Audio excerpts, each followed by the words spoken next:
This is Radio 4, and now Saturday Night Theatre.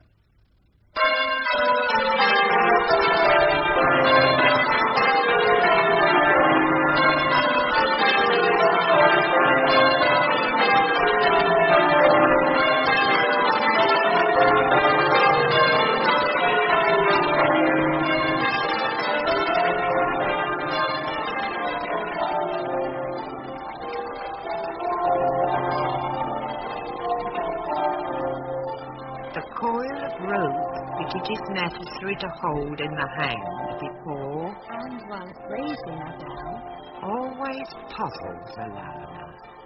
It gets into his face. In which case, he may be hanged.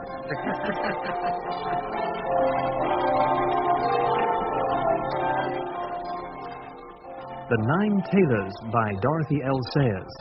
Dramatised for radio by Micheline Wandor, with Gary Bond as Lord Peter Wimsey, Terry Malloy as Superintendent Blundell, and Geoffrey Dench as Father Venables. The Nine Tailors.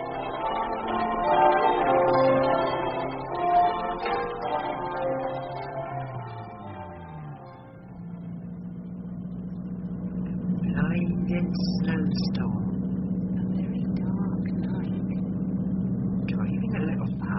Coming up to the Humpback Bridge. Very narrow. He is driving too fast. Look out, Lord Peter! Look! Carelessness, carelessness. That's Toilet Bunter. Are you all right, my lord? I think so, yes.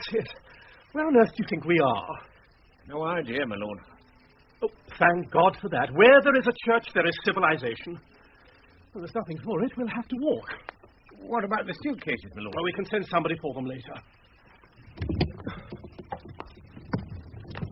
Oh. There's nothing like breaking down in Fen country in the middle of winter. Now, where did that bell come from? It's a signpost, my lord. Look. Fenchurch St Paul. Well done, brother. Onwards. The road marches ahead. Into an eternity of winter. I think there's a building ahead, my lord. Where? Just there. To our right. Thank you for coming to see Tom, Mr. Venables. Oh, thank goodness. I say, Can I help you, sir? I'm afraid our car has broken down. Anything wrong, Mrs. Tebbett? These gentlemen have had an accident with their car. Where has your car broken down? It's about a mile across the road by a bridge. The Frogs Bridge. I expect the most dangerous place. I'll need ropes to get it back on the road. I'll give you a lift into the village. Oh, I wouldn't want to put you to any trouble. No trouble at all. I have to get back to my tea anyway. Venables, rector of the parish of Fenchurch St Paul. Oh, delighted. My name is Wimsey. My card. And this is my man Bunter. Not Lord Peter Wimsey. The same. I have your book. Notes on the collection of incunabula. A very scholarly little monograph, if I may say so. Thank you very much. Yes, indeed.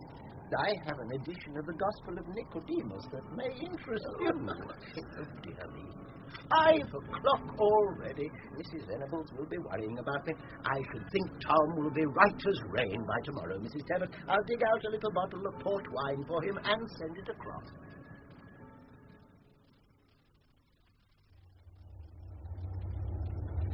We won't be able to get your car repaired tonight, I'm afraid.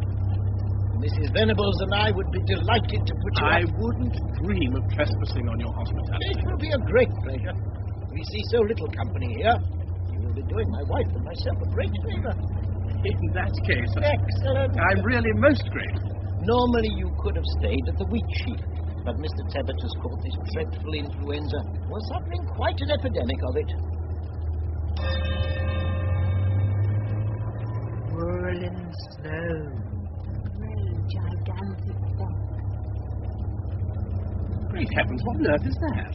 That is our church. It's most impressive. East Anglia is famous for the size and splendor of its parish churches. St. Peter, Handcroft. St. Michael's Coventry. In the old days, Fenchurch St Paul must have been quite an important place. I'll say. How high is the tower? 128 feet to be exact, to the top of the pinnacles. I always blow my horn at the rectory gate to give my dear wife Agnes warning that I'm back. She gets nervous when I'm out after lighting up time. Very dangerous roads. Such awkward bells. Such danger in the vans.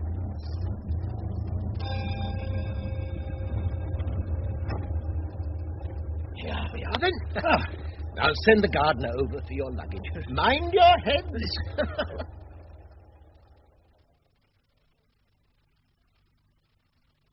Come and sit by that fire and get yourself warm.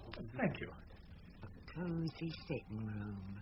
Little tables crowded with ornaments. A roaring fire. A chased velvet overmantel. Silver tea vessel. Winking upon a polished tray. Your manservant will be quite comfortable in the kitchen with Emily. I do hope, Theodore, you've not caught a cold. No, my dear. I've been well wrapped up. Do I spot muffins? Indeed you do, Lord Peter. I feel like Ulysses come to port after much storm and peril. Help yourself to butter, Lord Peter. I'm afraid Lady Thorpe's worse, Theodore. Oh, dear. And I'm afraid, dear, that William Thoday has also come down with the influenza. Oh, no. Well, it appears he felt unwell this morning, but insisted, most unwisely, on driving me to Wallbeach to draw some money out of the bank. He has a fever and cannot get to the church tonight to ring. Oh, dear me. We possess one of the finest rings in the country, Lord Peter. Yes, I do believe I've heard of the Fenchurch bells. Do you have a good set of ringers? Very good indeed. Excellent fellows. We had arranged to ring in the new year with no less than 15,840 Kent treble bob majors. Bless my heart. Well, there's a good many hours' work there. 9 hours by my reckoning. Why, that's equal to the record in 1800 and... 1886. We hope to equal the record at the very least. You're not yourself, by any chance, a ringer? Well, I used it one time to pull quite a pretty rope. Treble bob? Treble bob, certainly, but it's quite some time ago. Come under, Lord Peter.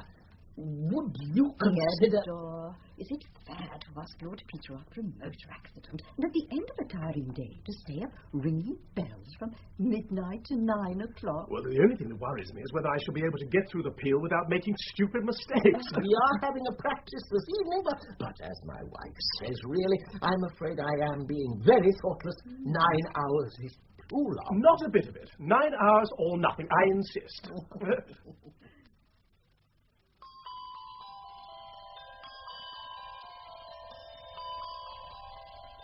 This is Hezekiah, who pulls our tenor bell, Taylor Paul.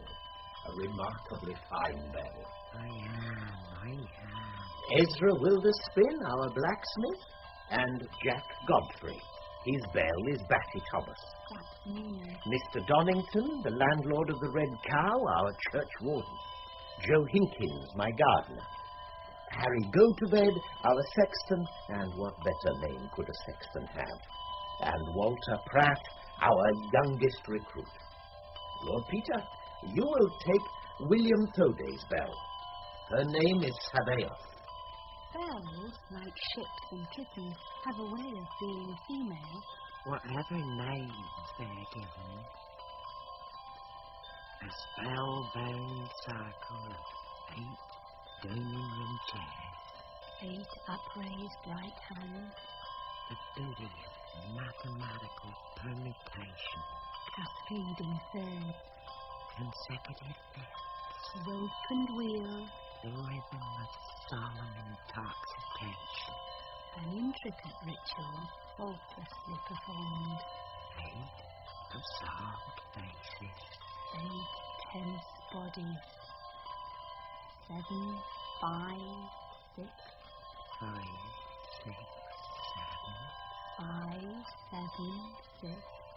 Mysterious and important as an afternoon the Australians of Lords.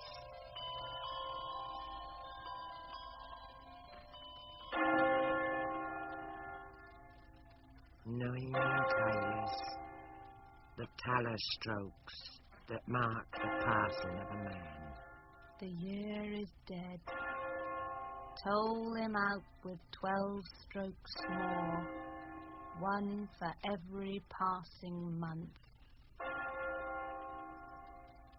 They have neither speech nor language, But their voices are heard among them. their sound is gone forth into all lands. Go, Gaudi, Sabaoth, John, Jericho, Jubilee, Dimity, Vatty Thomas, And Taylor Paul, riot and exult, high up in the dark tower, wide mouths rising and falling, brazen tongues clamouring. huge wheels turning to the dance of the leaping ropes.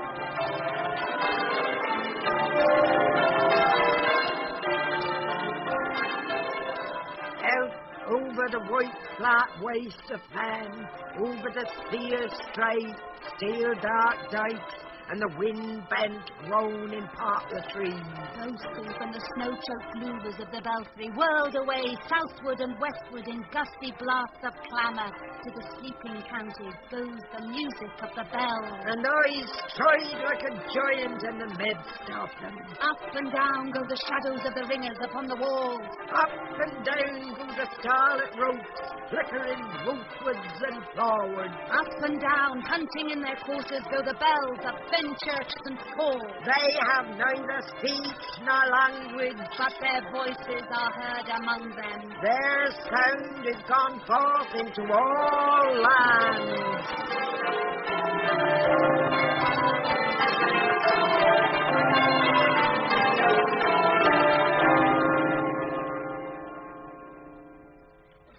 Magnificent, lads, magnificent. As firm and true as any ringing I've heard. Lord Peter, you did wonderfully. Not too fatigued, I hope. Perfectly all right, just a little hungry. Yes, Agnes, my dear. There's a message from Sir Henry to say Lady Thorpe is very ill. I'm anxious to receive the sacrament. I'll come straight away. This wicked influenza. Agnes, my dear, see that the men get their breakfasts. Certainly, Theodore. Don't forget your muffler. And your keys, Theodore. More coffee, Lord Peter? Yes, please, Mrs. Venables. Oh, poor Theodore. You must be exhausted. How far has he gone? Oh, only up the hill. That's such a trouble the Thorpes have had one way and another. Really? What all the dreadful business about old Sir Charles. Loss of the necklace of that poor girl. And then there was the man who died after killing the warder. Oh, the family was terribly upset at the time. Good heavens, Mrs. Venables, do tell me about it. Well, it was just... Oh, Excuse me, my lord. please, Bunter. I have news about the car, my lord. Oh, I must get Henry to prepare some fresh eggs and bacon for Theodore when he gets back. The blacksmith has sent a couple of farm horses and a stout rope, and they hope to get the car out of the ditch and bring it back to the smithy in an hour or so. Jolly good. First, the 6 tailors for a woman.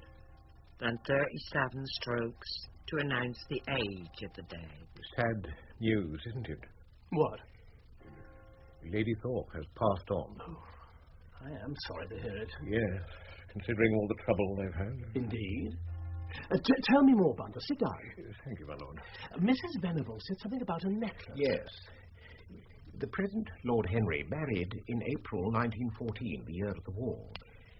One of the wedding guests, Mrs. Wilbraham, brought with her a fine emerald necklace worth thousands of pounds, which was stolen. And Mrs. Wilbraham saw a man running across the garden, but he got away. However, they did arrest the butler, Deacon. Surely not. The butler has never done it. Was Deacon the man in the garden? No, it was a well-known jewel thief from London. Ah. A man called Cranton, who'd been after the necklace for some time. Got hold of Deacon as the inside man. Got him to steal the necklace and drop it out of the window. Well, how did Deacon know where the necklace was? Deacon was married to the housemaid, Mary Russell, the same Mary who is now Will Foday's wife. Mrs. Wilbraham's maid told Mary, who mentioned it to Deacon. It was a terrible scandal. Did they catch the London jewel thief? Yes. He and Deacon had a terrible row in court. Each accused the other of having the necklace. And what was the upshot? They never found the necklace. And they sent both Cranton and Deacon to prison. What happened to them? Deacon escaped. after killing a warder in 1918. They found Deacon's body 2 years later in a quarry, still in his prison clothes. After that, William Thoday, who'd always been sweet on Mary, according to Emily, courted her and married her. And everyone lived happily ever after. Not exactly. Sir Henry felt obliged to pay for the necklace. Oh, and now Lady Thorpe has died. Are there any children? One daughter, Miss Hilary. 15 this month. Yes, it's been a sad holiday for her. An unfinished mystery, eh? Well, it's not our concern, Bunter. We must collect the car and be on our way.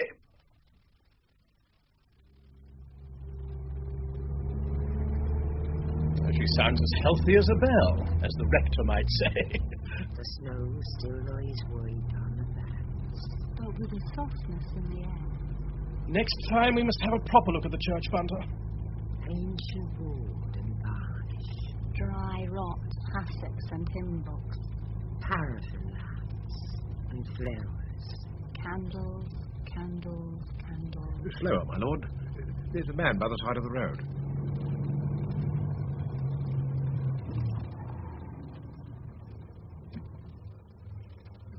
Excuse me, sir. Am I going right for Fenchurch St Paul? Quite. Oh, yes, sir. Labourer. No, sir. Motor mechanic. I see. Well, good luck to you. Good afternoon, sir. Possibly a motor mechanic. Stone quarrying's more about the sounds of it. You always tell an old lag by his eyes, Bunter. Oh, well, goodbye to Fenchurch St Paul.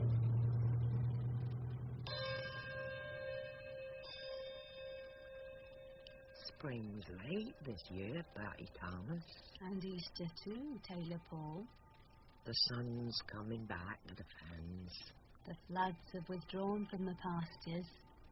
The wheat lifts its pale green spears sturdily from the black soil. On the willows, the yellow catkins dance like little bell ropes. Hello, Mrs. Venables. I brought some lilies. How very kind of you, Hilary. Oh, what a Delicious scent. Shall I put them near the daffodils? Yes, please. Righto. There we are. I think you should put a few more daffs over there, Mrs. Venables. Yeah? Yes. Ah, yes. That's much better. Well, I think that'll do for now. Looks marvellous. All yellow and white. It does, doesn't it? By the way, how's your father today, Hilary? He's not really any better, Mrs. Venables, I'm afraid. Poor old Dad. Oh, my dear, I am sorry. He's never recovered from your poor mother's death. Mrs. V. Jack, how are you today? Very well. I'll come to grease the bells. Is that all right? Yes, of course. May I come up to the belfry and watch you, Mr. Godfrey? Well, you... Oh, be careful, Hilary, dear. I never think those great high ladders are really safe. I shan't slip. I'm very good at gym. Unless you think I'd be in your way, Mr. Godfrey. Not at all, Miss Hilary. I'll be right pleased for you to come.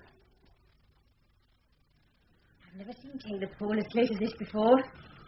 She's a big bell, isn't she? Pretty fair. Thank you kindly, sir, she said. We ran a Zeppelin race to get the alarm in the war. There. That'll do for Tailor Paul. Miss Hilary, I ain't taking you over to Bertie Thomas.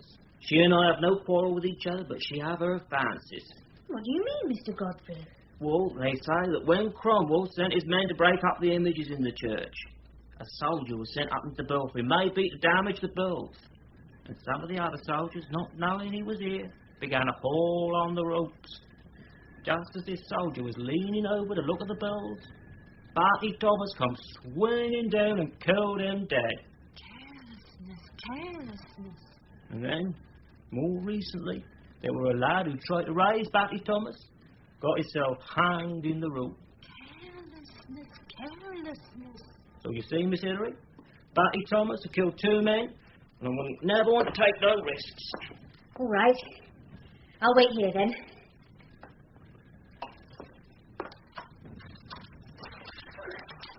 Look at this, Mr. Godfrey. What you got there? Piece of paper. Listen. I thought to see the fairies in the fields, but I saw only the evil elephants with their black backs. Huh? The elves danced all around and about while I heard voices calling clearly. So there come minstrels having gold trumpets, harps and drums. Gold trumpets, harps and drums. Drums and trumpets.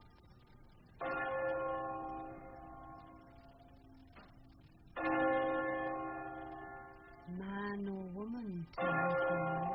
A man, Barty Thomas. A man has passed on.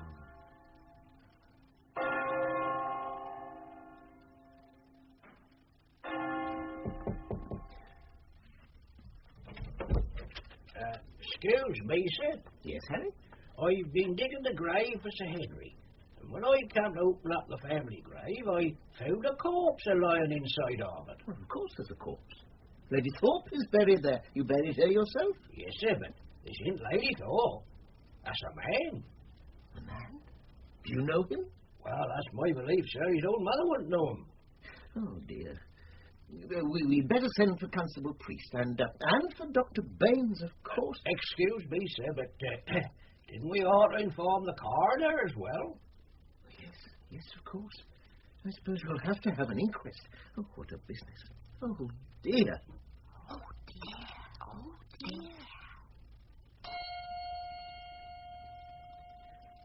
Here we are, Constable.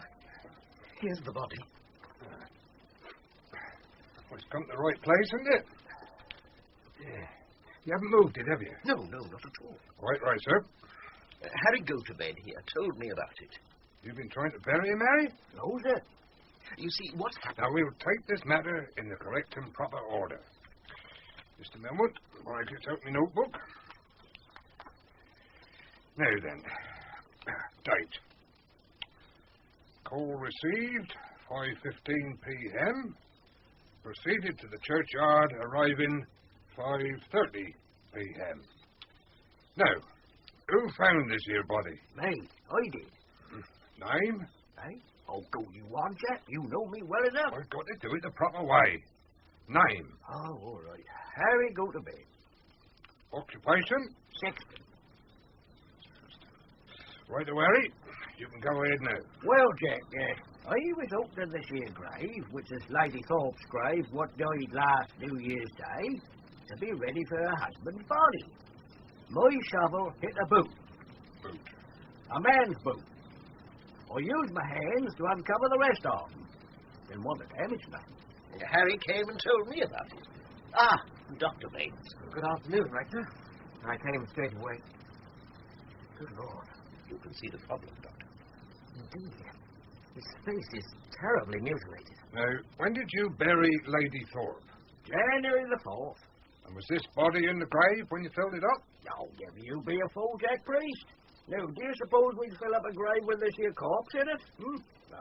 That ain't a thing that man might drop in careless without noticing, like a pocket knife. The body's probably been here about 3 months. 3 months, eh? Oh, well, that'll be about the time that stranger chap disappeared. You know, the one with the beard. Well done, Harry.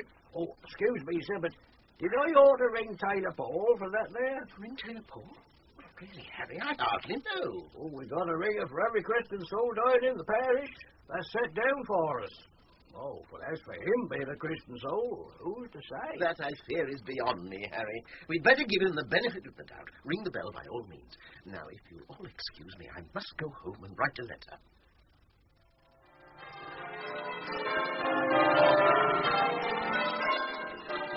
Hunting is the first part of change, really. But it is necessary to understand. My dear Lord Peter, my wife and I are most anxious to seek your aid and advice. And Superintendent Blundell of Lemholt most obligingly says that he will give you every facility for investigation should you care to look into the matter personally. I need not say how heartily welcome you would be at the rectory. Well, Bunter? Well, my lord? Precisely, Bunter. If we leave early on Saturday morning... We shall arrive in time for the inquest at 2 p.m. Indeed, my lord.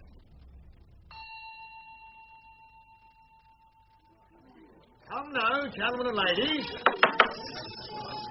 If you can't keep that baby quiet, Mrs. Leach, you'll have to take it out. Now, has the jury chosen a foreman? Good. Now, come along, sit down, everyone, and hash a bit. Now then, who's the last witness? Lord Peter Wimsey. Occupation, well, we'd better say gentlemen. Lord Peter, take a stand, please. Mrs. Leach, please, don't teach the baby nursery rhymes in my court. Thank you. Lord Peter, what do you have to say? On January the 1st last, a man stopped my car about half a mile beyond the bridge and asked the way to Fenchurch St Paul. He's wearing a dark suit similar to that worn by the deceased. You can't identify him? No, he is much too mutilated. Thank you. Any more witnesses to identity? Ezra Wilderspin. Ezra, what have you got to say? Well, he ain't unlike a chap that come along last New Year's Day looking for a job along of me. Said he was a motor mechanic. I takes him, gives him a trial. He did his work pretty well for 3 days, and then all of a sudden off he go in the middle of the night. And we never seen no more on him. What night was that? The same day as they buried her ladyship. Saturday, January the 4th. And this man's name? Stephen Driver, he called himself. Said he'd been in the army. He asked a lot of funny questions. About Barty Thomas and Taylor Paul. Said a friend told him to go and meet them. I told him, your friend's been having a game with you. I meant men's names. Them's the names of Bill. Thank you, Ezra. Harry, when Mr. Goodbed, when exactly was Lady Thorpe buried? Her grave was dug on the 3rd of January, filled in on the 4th. Straight after the funeral. Where did you keep your tools, Harry? In the cookhouse, sir. Is the door kept locked? Oh, yes, sir, always locked. And you have the keys? Yes, sir. Where'd you keep them? Hanging up in my kitchen, sir. Has anyone else got keys? I reckon you have all the keys. Well, who has access to your keys? Oh, just my family, sir. I've been section in this here village 20 years, and none of us ain't never yet been suspected of hitting strangers over the head and burying them. This here chap Driver could have taken my keys. Oh, come, Harry, don't talk nonsense. You don't suppose this unfortunate man dug his own grave and buried himself? Silence! Nobody's accusing you of anything, Harry. Thank you. Constable Priest? At your service, sir. Can you describe the clothes on the body? Certainly, sir. Here we are. A suit of poor quality navy blue serge. Purchased fairly recently from a well-known firm of cheap outfitters. Vest and pants, if the ladies will excuse me, bearing the name of a French manufacturer. Khaki shirt with a British Army type. Pair of working man's boots, nearly new. Cheap spotted toy. In his pockets, a white cotton handkerchief. Pack of woodbines, 25 shillings and 8 pence in cash. A pocket comb, a 10-cent piece. Thank you very much, sir. Thank you. Dr. Baines, what can you tell us about the body of the deceased? A man aged between 45 and 50. Well nourished and healthy, but having external injuries upon the head, arms, wrists, and ankles. The face had been apparently violently battered in with some blunt incident. Did the deceased die in consequence of blows to the skull? To the best of my judgment and belief, all the blows were inflicted after death. The hands also were removed after death, apparently with a short, heavy knife such as a jackknife. In your opinion, then, what was the cause of death? I'm afraid I do not know. Well, can you tell us more about the injuries to the arms and ankles, Doctor? The ankles had been tightly bound with cord or rope, which had cut through the socks. The arms also showed the pressure marks of a rope about the elbows. These injuries were undoubtedly inflicted before death. Well, thank you, Doctor. I think in the circumstances that we shall adjourn the inquest until further investigation has been completed. Court, closure. I'm sure the baby will be pleased to hear that, eh, Mrs. Leach?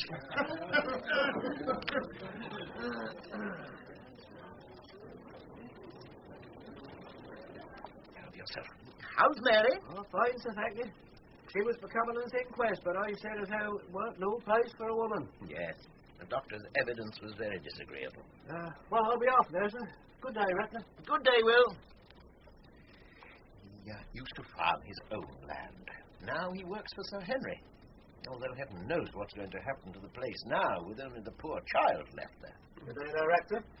Superintendent Blundell, I'd like to introduce you to Lord Peter Wimsey. Oh, pleased to meet you, my lord. Delighted to meet you, Superintendent. Well, do you think this chap driver was really a motor mechanic? Not really, no. Struck you that way, did he? His eyes, his voice, his attitude, no, it's all wrong. You ever heard of the Wilbraham Emeralds, my lord? Oh, yes. Well, there may be a connection. Nobby Crampton's out again. Last heard of 6 months ago in London. Well, I wouldn't be at all surprised if we hear of those emeralds again before long. Jolly good. I'm all for a treasure hunt. Now, what if this driver was really Crampton, come back to get the jewels? There must be somebody in this village that knows something. I see, yes, that makes sense. Well, I must say I'm glad the rector suggested you coming down here. Well, rather. I'm a terrific success at pottering around asking sloppy questions. Oh, jolly good, sir. Well, do pop in and see me. My office in Lemolt's always open to you. Thank you, Superintendent. Thank you very much indeed. I'd better get back to the rectory for tea, Lord Peter. Coming? I'll follow you shortly. I want to think over one or two things. Why was this driver so interested in Batty Thomas and Taylor Paul? I must look at the inscriptions on the bells. Batty Thomas, note D. Oldest bell in the ring. Abbot Thomas set me here and bade me ring both loud and clear. 1380. John, note A.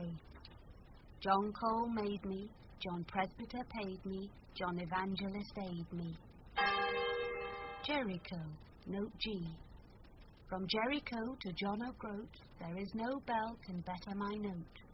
1559. Note C. Taylor Paul. A very noble bell of superb truth and tone. 9 tailors make a man.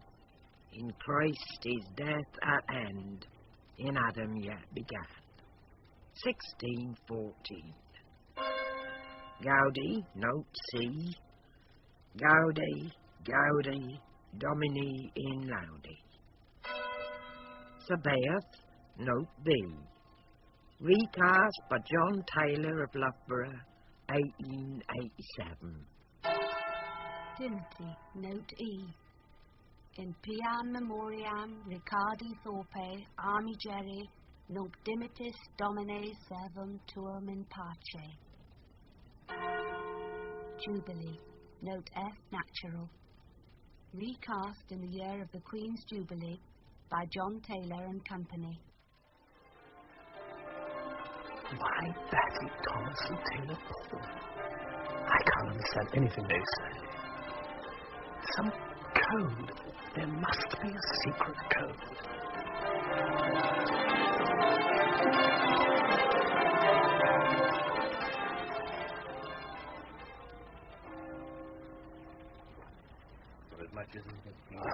Dreadful bell, be silent. We brought nothing into this world, and certainly carry nothing out. Except our secrets, of course. Ashes to ashes. This is the place where friends and relations usually begin to cry. Oh dear, Will said he's going to faint. Oh, he's got hold of himself again. Our dear brother departed. We're all dear when we're dead. Where did the rope come from? Where was it tied up? You might kill a man in hot blood, but you do not first tie him. What an array of wreaths. And this exceptionally exotic floral tribute, pink and purple. With reverent sympathy, Lord Peter Wimsey. Bunter, you are a great man. I say, Lord Peter. Excuse me. I'm Hilary Thorpe. Ah. Dad used to read all about your cases. I think he'd have been frightfully amused to think of being mixed up in one himself. Well, it's nice to meet you, Miss Thorpe. I'm glad Daddy didn't know about Mother's grave. It's all a terrible mystery, isn't it? He must have been used to mysteries. You mean the necklace? Father always believed Deacon was the worst of the two. That's most interesting. Hilary, my dear. Just a minute, Uncle. Uncle's a civil servant. I expect he disapproves of me. Yes, he does. He thinks your hobby unsuited to your position in life. He's quite decent, really, but he's not a bit like Dad. You and Dad would have got on splendidly. Do you want to look at where Mother and Dad are buried? Well, yes, actually. Come on, then. I've been wondering how the body got there. Uncle doesn't think I should wonder anything of the sort, but it really makes things easier. You begin to imagine how it all happened, and gradually it gets to feel more like something you've made up. Well, that's the way your mind works. You'll be a writer one day. That's just what I want to be. Here we are. The grave is just by the old well. It's still used? Well, there used to be a pump there at one time. Do you think they could have hidden the body in there? Oh, it's possible. I say, I hope you don't mind me talking like this. Uncle Edward says I have an unfeminine lack of tact. He says it comes of going to school and playing hockey. He thinks it's all wrong for me going to Oxford. Well, I don't. Thank you. You know, the body could only have been put here a week or so after Mother died. Why? Because old Go-to-Bed would have noticed if anybody had been digging his grave about. It must have happened while the wreaths were still on the grave. After a week, when they looked dead and beastly, I told Go-to-Bed to tuck them away. Oh, dear. Perhaps we should stop talking. No, I don't mind. Mrs. Gates, our housekeeper, might have noticed something. She's a perfect ghoul. She ought to live in a Victorian novel where people wear crepe and weep into the teacups. Hilary, my dear, we really must go. Oh, Uncle Edward, this is Lord Peter Wimsey. He says I have a creative imagination and ought to be a writer. How do you do? I believe I know your brother, the Duke of Denver. Very good of you to take an interest in my niece's ambitions. All these young women mean to do great things, don't they? I tell her authorship is a good stick but a bad crutch. Come along now, Hilary. I shall see you again, Lord Peter. I hope so. Goodbye, Miss Thorpe. What was Cranton like? Oh, one of those smooth-spoken, gentlemanly crooks. Paid quite a spot of money writing a book about crime and criminals. A graduate in the University of the World. That's very well put. Some more beer, Lord Peter. Delighted, Superintendent Blundell. Where did Deacon and Cranton first meet?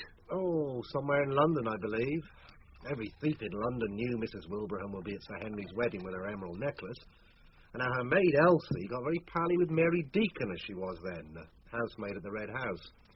Elsie told Mary that Mrs. Wilbraham kept her jewellery underneath, what you might call one of the bedroom utensils.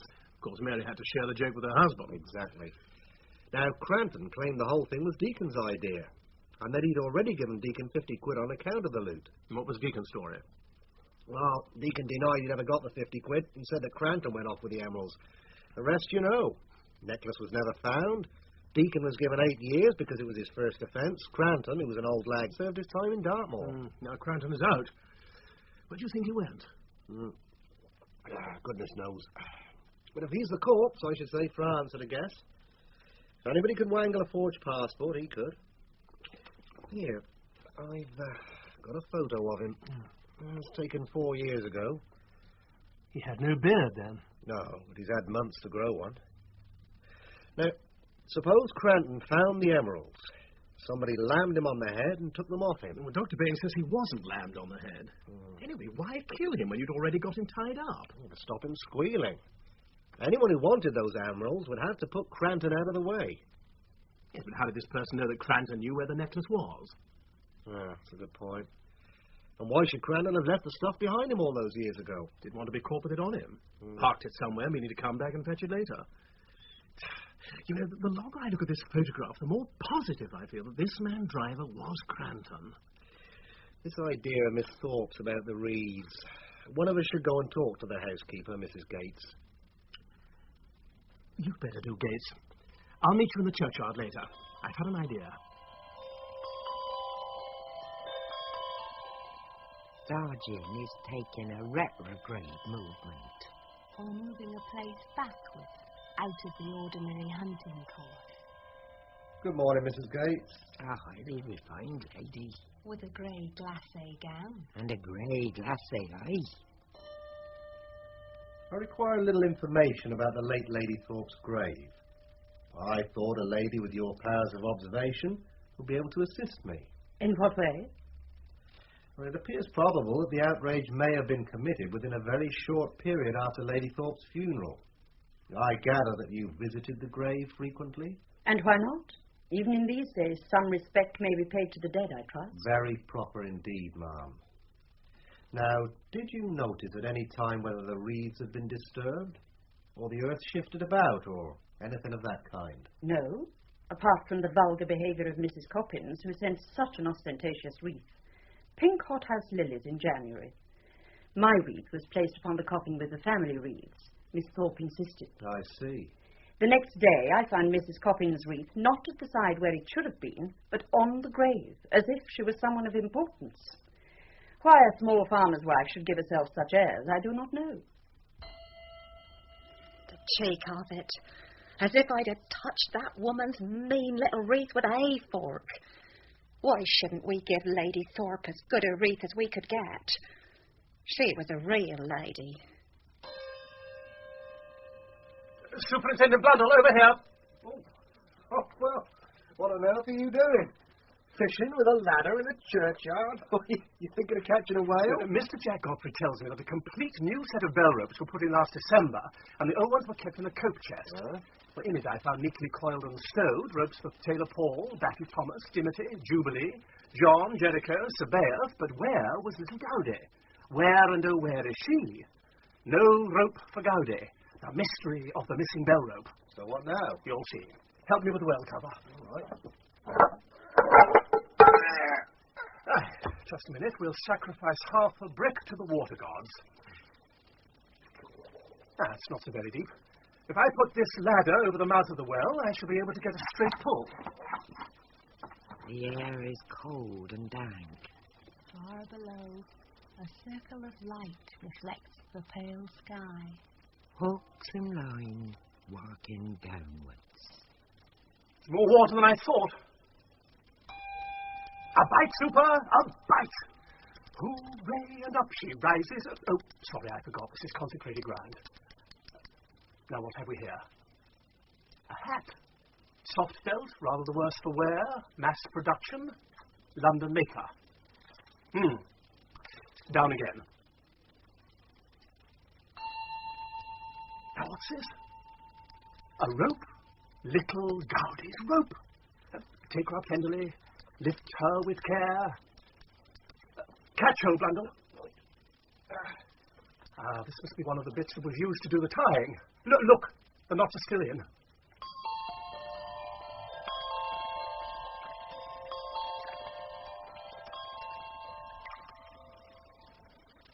There we are now. 5 sections. Arms and ankles tied separately, then the body tied up to something or other, and the slack cut off. Well, my lord, this is most interesting. Hey, what you got there? That a rope? Potty Peak. What on earth are you doing here? That's a rope, that is. They got 8 of them hanging up the tower there. What are you talking about? Rectors don't let me go up there no more. 'Cause they don't want nobody to know. But Potty Peak know. 1, 2, 3, 4, 5, 6, 7, 8. All hung up by the neck. Oh, dear. Tailor Paul's biggest. It ought to be 9 tailors by rights. Potty can count. 8 and 1 is 9. And 1 is 10. But I ain't telling you his name. Oh, no. He's waiting for the 9 tailors. Look, off it, Potty. Don't let me catch you hanging round here. Who's hanging? Listen. There's number 9 a-coming. And that's a rope to hang him. And 8's there already. Potty know. Potty can say. But he ain't. Get on with you. Go feed the pigs or something. Yeah, that's right. That's Potty's work. They pigs did ought to be fed. Morning, sir. Morning, mister. What on earth was all that about? He's got hanging on the brain ever since he found his mother hanging in the cow house when he were a kid. He'll go telling everybody about this rope.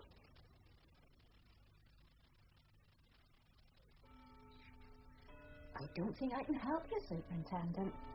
The night after they laid poor Lady Thorpe to rest, Will was just as bad as he could be. I didn't think we should ever pull it through. No. That's all over, Mary. I know what pneumonia is. Makes you delirious. He kept trying to get out of bed and go to church. I told him all the ringing was finished with. Terrible job I had with him. Will's brother Jim was staying, but he had to get back to his ship that morning. Had a postcard last week from him in Hong Kong. Do you expect him back? I don't know. If trade's decent, he won't be back for a long time. He's doing very well, I think. It don't do to count on nothing these days. So, you didn't see anything else going on at the church that night, Mrs. Fodey? She told you she don't know a thing about this here dead chap. Leave us alone.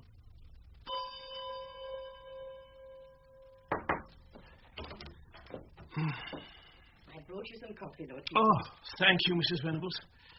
You know, I can't make head or tail of these clothes. Why should Cranton have French vest and pants so much worn and so carefully repaired? I'm afraid I'm not a Sherlock Holmes, but I should think the man had a very good working wife. Yes, but that doesn't explain why he should get his things in France, especially as his shirt and trousers were British. Perhaps he got his English clothes as a disguise. Nobody would see his underneath, so he didn't bother to change them. Well, that would mean he'd come from France. Perhaps he was a Frenchman. They often wear beards, don't they? Yes, but the man I met wasn't a Frenchman. You don't know this with the man you met for certain. Oh, I'm sure you'll wear your brain out with all these problems. Now, the butcher has some nice calves liver today. They're always very fond of liver and bacon, though I always say it's rather rich. It sounds delicious, Mrs. Venables. All set, Bunter? Yes, my lord. It's quite breezy, isn't it? There is a fresh breeze, my lord. I have ventured to bring the tweed cap. Oh, thank you, Bunter. Where are we going, my lord? We're going to try a long shot, Bunter, to Wallbeach. Mile after mile. Here a windmill, there a solitary farmhouse. Wheat, potatoes, beet, mustard, and wheat again. Potatoes, lucerne, wheat, mustard, and grassland. Here's a flat as possible. Finally, Wallbeach, once a great port, stranded now far inland with the salting of the marshes. Go to the post office, Bunter, and ask if there is any letter waiting here for a Mr. Stephen Driver. Get along, get off. Shoo, you lot, shoo. I suppose God could have made a sillier animal than a sheep, but it is certain it never did. What they get along with you will... Out of the way!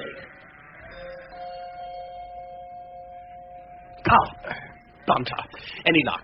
Quick, start the car, my lord.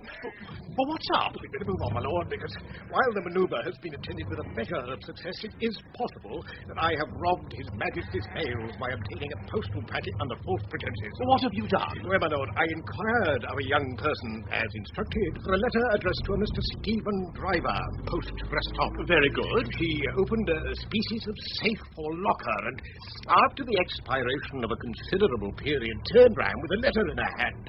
As you are aware, my lord, I am favoured with excellent sight, and on seeing a blue stamp, I added quickly that the letter had been posted in France. Very good indeed. The young person appeared to be puzzled by this remark. She said that there was a letter from France which had been lying in the post office for 3 weeks, but that it was addressed to another person. Oh, hell. Yes, my lord. Monsieur Paul Taylor. Paul Taylor? Paul Taylor, I said why. That is the name of my chauffeur. You will excuse me, my lord, if the remark should appear to carry any disrespectful implication, seeing that you were at that moment in the car and might conceivably be supposed to be the person alluded to, but in the momentary agitation of my spirit... Bunter, will you say at once, yes or no, did you get the letter? Yes, my lord, I did. I said, my chauffeur must have made a conquest while we were travelling abroad, as he is a great man for the ladies. Yes. Yes, we were quite merry on the subject, my lord. Were you indeed? Yes, my lord. You have done well, Bunter. It may not be the right letter. It's damn well got to be the right letter. Mon cher mari, my dear husband. Look, can you do it all in English? My French is not... Certainly. My dear husband, 3 months are past and I have no news of you.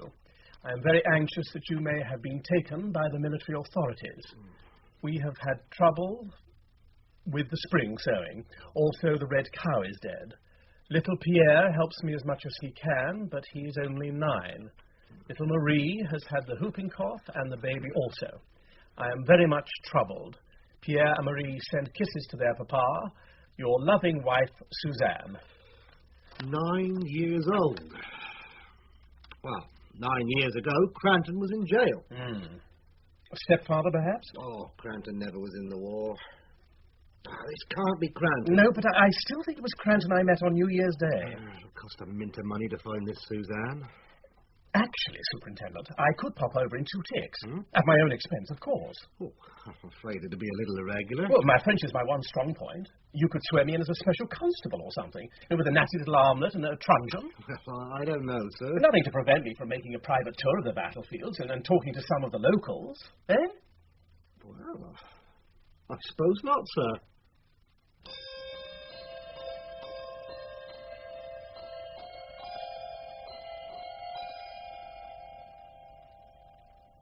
Broken fences, dilapidated outhouses, fields in bad need of a wind.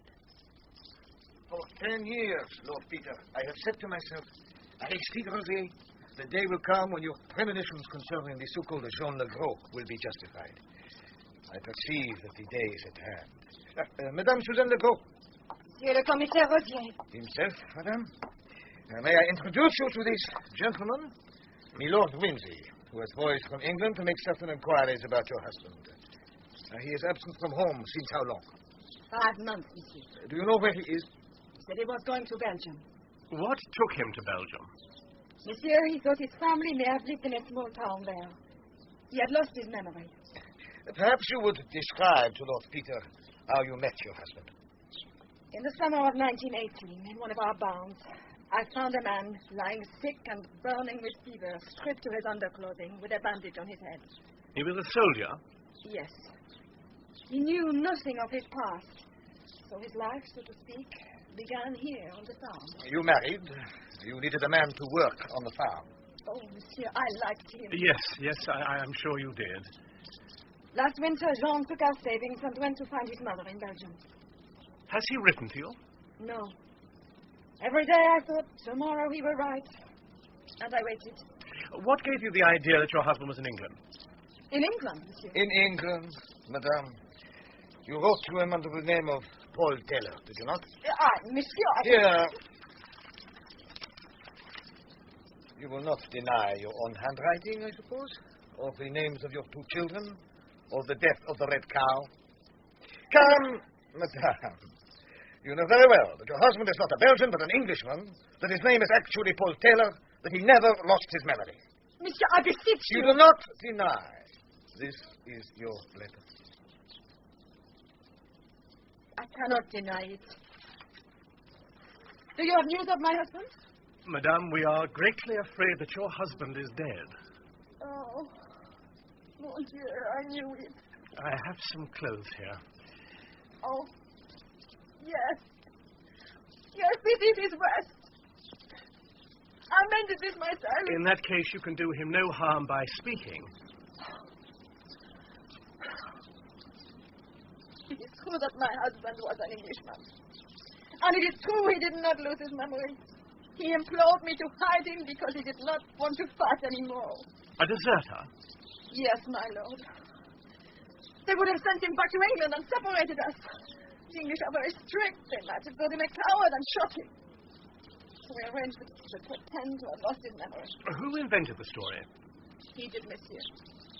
What was his real name? I never knew. Jean said he had property in England which he could sell for a lot of money if he could keep his identity secret. It was important that nobody should know. He wrote to a friend and received a reply. Ah. Do you have that letter? He burnt it. The friend sent him a passport made out in the name of Paul Taylor, British subject. Did your husband have a beard when you first knew him? No. He was clean-shaven like all the English. He grew a beard when he was ill. This photograph is of a man called Cranton. Is this your husband as you first knew him? No. He's not in the least like him.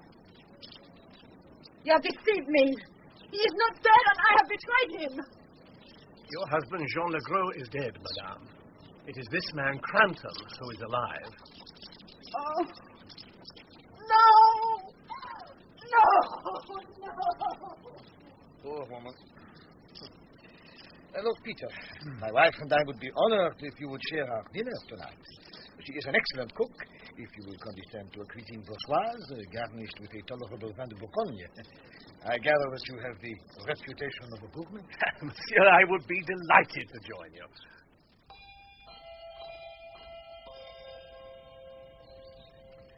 The body in Lady Thorpe's grave must be that of Jean Legros. I've been wondering whether this John Legros is mixed up with the Faudet brothers. Well, you think Will is in a conspiracy with Legros to get the emeralds. He gets flu and can't do the job himself, so he arranges with brother Jim to do it.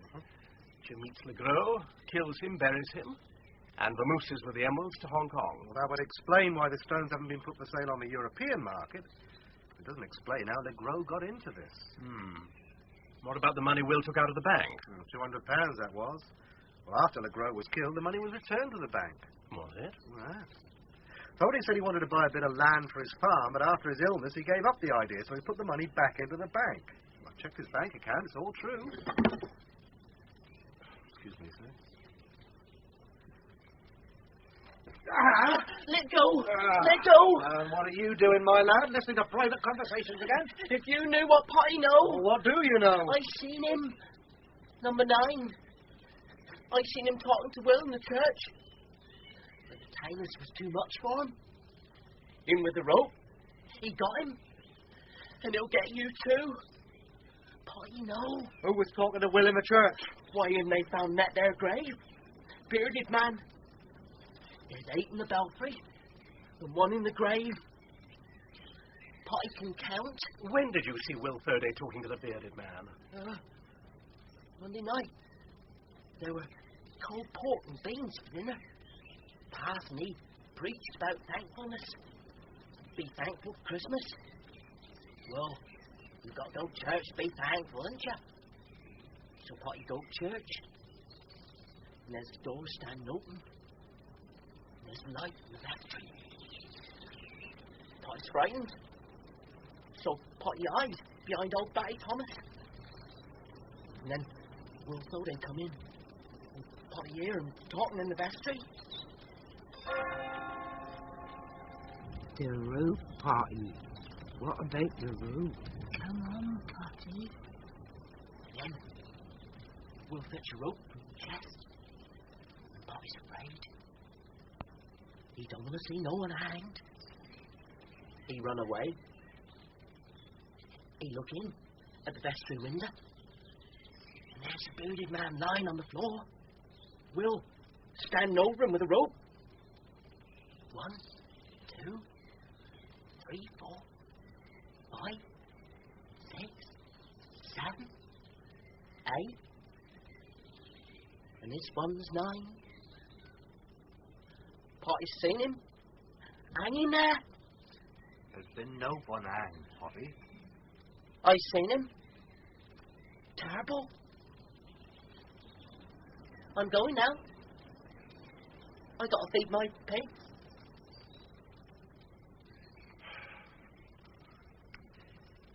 Cranton got here on December the 30th. I thought we'd washed Cranton out of it. Put Will Faudet in his place. And who was it I met on the road over the bridge? Well, that must have been Legros. I still think it was Cranton. How does Jim Faudet come into it now? I don't know. But I'll take my oath it was no sailor put those knots into Gaudy's rope. Dear Lord Peter, I'm sending you a paper I found lying in the belfry just before Easter. I thought it must be some rubbish of Potty Peaks, But Jack Godfrey says it isn't Potty's writing. I thought to see the fairies in the air, but I saw only the evil elephants with their black backs. I'm writing a poem about the founding of Taylor Paul for the school magazine. That'll be one in the eye for Uncle Edward. Yours sincerely, Hilary Thorpe. Colleague after my own heart. This paper is the dead spit of that used for Suzanne Legros' letter. Suppose Jean Legros sent this to Cranton, or Will Thurday. Come in. Ah, Superintendent, good to see you. we've got Cranton. Excellent. Been run to earth in London. Seems he's been ill. I'm on my way up to interrogate him. Would you like to come? Rather, yes. Shall I run you up there? Save the force a bit of money on train fares and be quicker and more comfortable. Oh, thank you very much. I've got something for you to read. In the car. Evil elephants. What on earth is this about? Look at the paper. What about it? Well, it's the same paper as that upon which Suzanne Legros' letter was written. Joe, I believe you're right. Might have come out of the same packet. Hilary Thorpe found it in the belfry. I think Legros sent this to his friend in England. And I think it's a clue to where the emeralds were hidden. A cipher or something of that sort. A cipher, eh? Can you read it? No. Perhaps Cranton will read it for us. Though even that won't do us much good. Why not? Because the emeralds were taken by whoever killed the girl. This case is like looking glass country. Takes all the running we can do to stay in the same place. Landscape black as a chessboard. Squares like a chessboard. Intersecting edges. The fen goes flashing by. So you called yourself Stephen Driver? Well, if his lordship recognises me, that's done it. Yes, I was in Fenchurch St Paul on New Year's Day. If you ask me, Superintendent, I think it's damn slack of you coppers not to have dug me out earlier. What we pay rates and taxes for, I don't know. That'll do. When did you start growing that face fungus? September. Cut me to the quick to disfigure myself. And I made the sacrifice. And look at my hands. Having to do all that manual labour. How can a gentleman carry on his profession with hands like this, huh? Was this little game anything to do with the Wilbraham emeralds? Yeah, that's right. That swine deacon must have hidden them somewhere. I meant to find them and bring them to you and make you take back what you said about my having had them. Oh, you were going to find the stuff and bring it along like a good little boy? Yeah, that's right. Oh, you didn't want anything for yourself? Oh, dear, no. Why didn't you come to us in September and ask us to help you? But I didn't want to be bothered with a lot of clumsy coppers. Oh, very nice. Did you know where to look for the emeralds? Well, something that Deacon said gave me an idea. Something to do with the belts, but he was a liar. It was so crooked you could have used his spine for a safety pin. Very likely. Now, does Mary Thodey know where the stuff is? Well, if she knew and was straight, she would have told the police. If she knew and was crooked, she would have told me or my pals. I decided to leave when I realised she recognised me. Then I got laid up with rheumatic fever.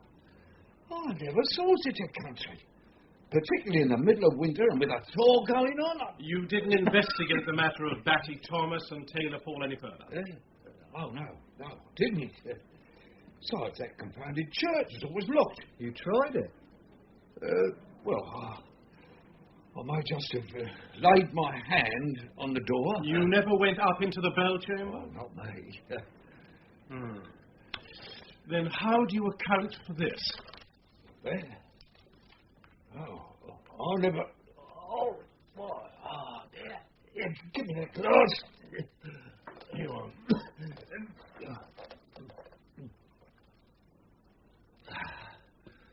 Oh, that's better. What did you say? Oh, that, I never saw that before. You're lying. Jean Legros sent it to you, didn't he? I never heard of him. How much money did you send him to get into England? I never heard of him. For God's sake, leave me alone. I'm ill. Why not come clean? I know nothing. I went to Fenchurch and I come away again. I never saw that paper and I never heard of this John what's-his-name. I don't believe you. Are you charging me? Not yet. Then you've got to take my answer. You can't try me for stealing those bloody emeralds all over again. No, but we might charge you with the murder of John LeGros. It's a lie. I never killed him. I never killed anybody. He's fainted.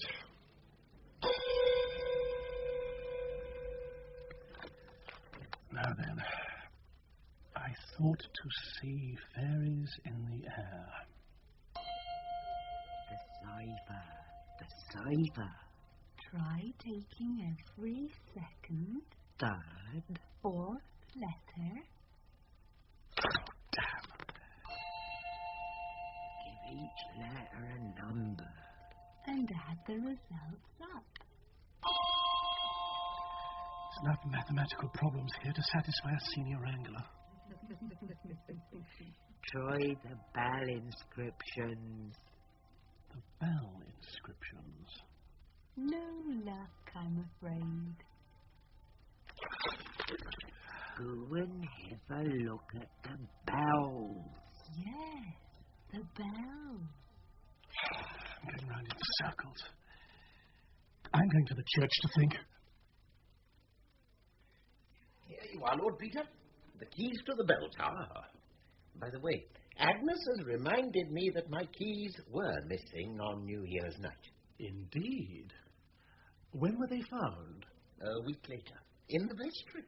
Except, of course, for the key of the church porch, and that was in the lock where I left it after choir practice.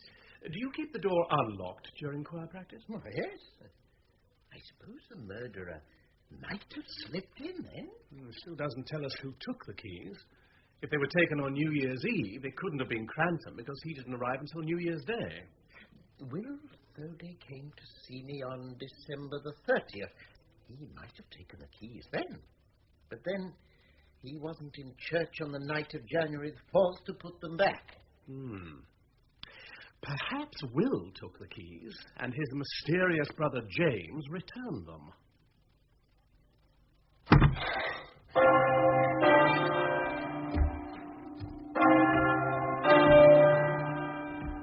Look up into our black mouths. Let your eyes get used to the darkness. Look at all the bells. Gardy. Sabaeus. Around you. John. Jericho. Jubilee. Dimity. Thomas. Taylor Paul. Taylor Paul! Oh, come now, this won't do. Getting as bad as Potty Peak talking to the bells. What's this? That bit of the dusty floor is not so dusty. This bit of the floor's been scrubbed, or at least brushed. Now, why would somebody clean the floor of the belfry? Why, indeed. Look, there's Cranton and the Crow climbing up to the belfry. Those jewels, green, shining, watch out.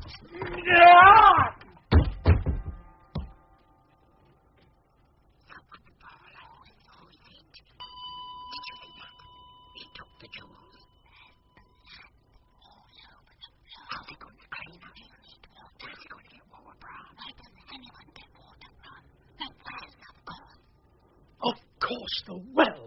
But what about the rope? Oh, you were here, you damn bells. You must have seen it all. Why can't you tell me? What on earth is it? A beer bottle. Well, so much for wandering in a dark belfry. Someone working on the bells brought a beer bottle, spilt some beer and wiped it up. The bottle's not dusty. Can't have been here very long. Must have fingerprints. No fairies, no elephants, no enchanters. Just one dusty beer bottle. There is a great advantage in writing out touches or even whole pages, whereby one will gain a great insight into the working of the bell.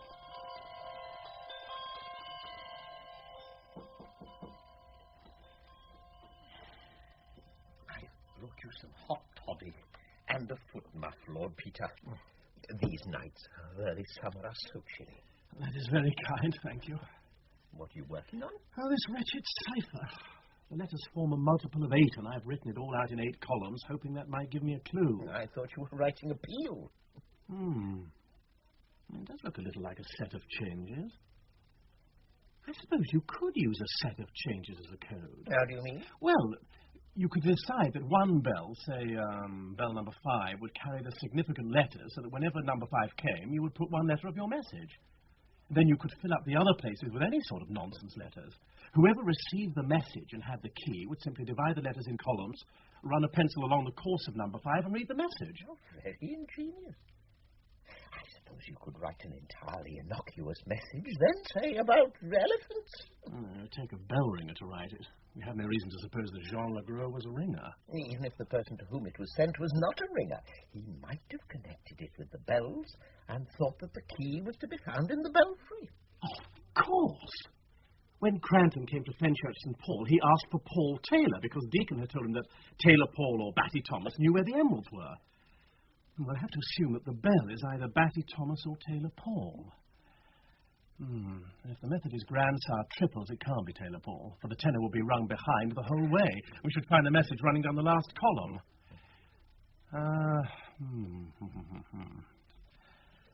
No, I can't make anything of it. We could try Kent Treble Bob and take Taylor Paul first.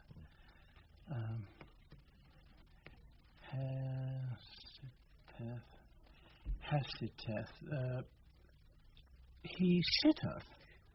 Perhaps he is the necklace. Let me see. He sitteth between... It's part of a verse from a psalm. Look, he sitteth between the cherubims. The isles may be glad thereof. Another psalm. Oh, that's marvellous, Father Venables. You ought to take up deciphering codes as a profession. It was pure accident. Actually, it has given me an idea for a sermon about evil being overruled for good.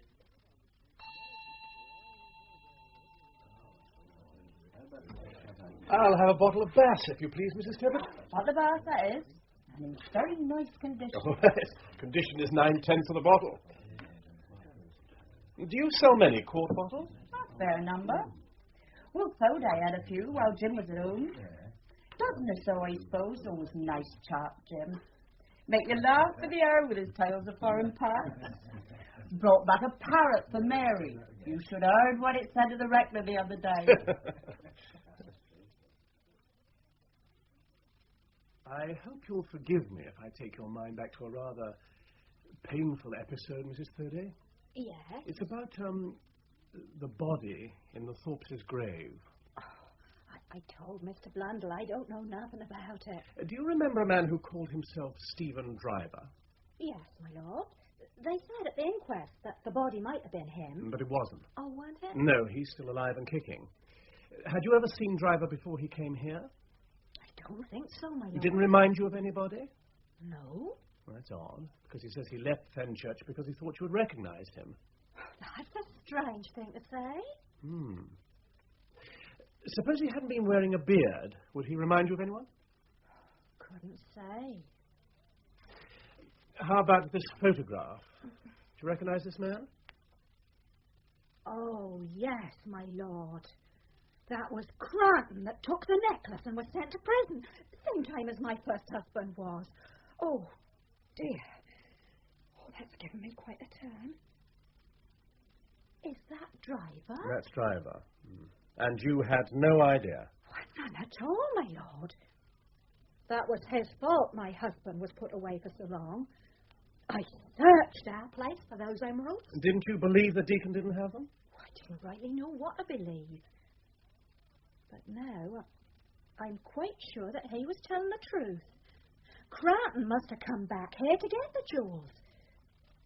But then, who would the dead man be? We may have been an accomplice of Cranton's who helped him to find the emeralds and was killed for his pains. Did Deacon make any special friends at Maidstone? I don't know, my lord. I wonder whether you had a message from him through a released prisoner or something like that. No, my lord. Do you recognise this writing? That writing Why, of course. Oh, damn your eyes, Bertie, made me jump. Is that the bird your brother-in-law gave you? Yes, my lord, that's him. He's a wonderful talker, but I'm afraid he do swear. I've no use for a parrot that doesn't. Now, where were we? Oh, I was just about to say, of course, I've never seen this here right. Where did that paper come from? Somebody picked it up in the church. Excuse me, I'll just cover him up, Lord Peter. Get on my nerves, you do. Shut up, you joint. Well, I mustn't bother you any more, Mrs. Thoday. Forgive me for interrupting you. Sorry, I can't help you no more.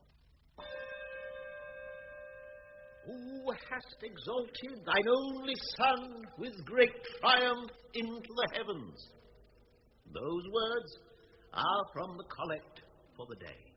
He rode upon the cherubim and did fly.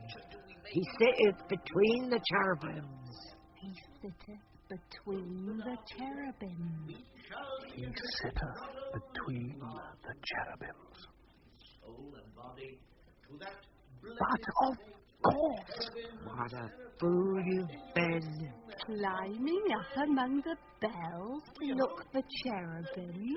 And here they are, just above your head, gazing down at you, their blank golden eyes blind with excessive light. The nave and the aisle are thick with cherubim, as autumn leaves in Vallombrosa.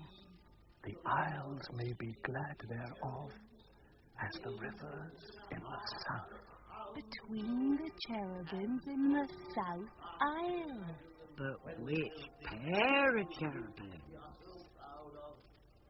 All the animals will probably be gone. But even if I could find the empty hiding place, that will prove that the cryptogram is connected with the necklace. Then if the handwriting on the cryptogram can be traced to Maidstone Jail and to Jean Legros, we'll know that Legros was a fellow contact of Deacon's. And with luck, we can link him up with Cranton. And if Cranton can escape from the murder charge, he will be a very lucky man. That was a very inspiring sermon of yours this morning, Padre. It inspired me to guess the riddle of the cryptogram. How on earth did he do that? He sitteth between the cherubim. The hiding place must be between two pairs of cherubim. How remarkable. We must investigate at once. Not at once, Theodore. There's apple crumble for dessert. No, my dear, I didn't mean this minute. How did the emeralds get up in the roof? Well, Deacon must have suspected something and concealed the loot there. So Deacon did double-cross Cranton. One cannot help feeling sympathy for him. But who constructed the cryptogram? It must have been Deacon, because of the bell ringing. Ah, yes. And then he gave it to this other man, Legros. But why? Well, probably as an inducement to Legros, who must have been a fellow convict to help him escape from Maidstone. And Legros waited all these years before making use of it. Well, Legros had very good reasons for staying out of England. He must have passed the cryptogram on to Cranton because he couldn't decipher it himself, and because he wanted Cranton's help to get back from France. I see. Then they found the emeralds, and Cranton killed Legros. Dear, oh dear. All this violence for the sake of a few stones. You mean to say that while poor Hilary Thorpe and her father needed all that money so badly, the emeralds were hidden in the church within a few feet of them? I'm afraid so.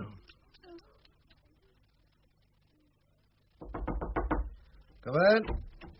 Oh, I came as soon as I could. Oh, I've a lot to tell you, Lord Peter. Do sit down. Thank you. Now, I have a specimen of Deacon's writing, and it's the same as the cipher. There we are, then. Deacon invented his cryptogram before he actually hid the emeralds. Couldn't have taken it into prison. Must have given it to someone.